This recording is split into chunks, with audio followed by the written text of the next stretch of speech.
So ayun nga guys, sarado pala ang daan dito sa Malolos Bridge ng Mambog. Tanging ang nagdadaan lang ay tao lang ang pwedeng magdaan.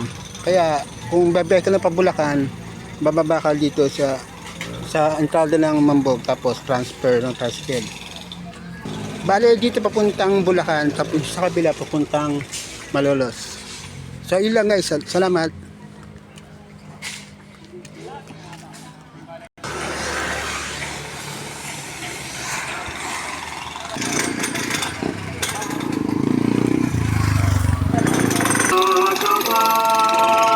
Bale, nilagyan natin daang tao ng daan na to. So yun na guys, bye bye. Good vibes and God bless. Peace out.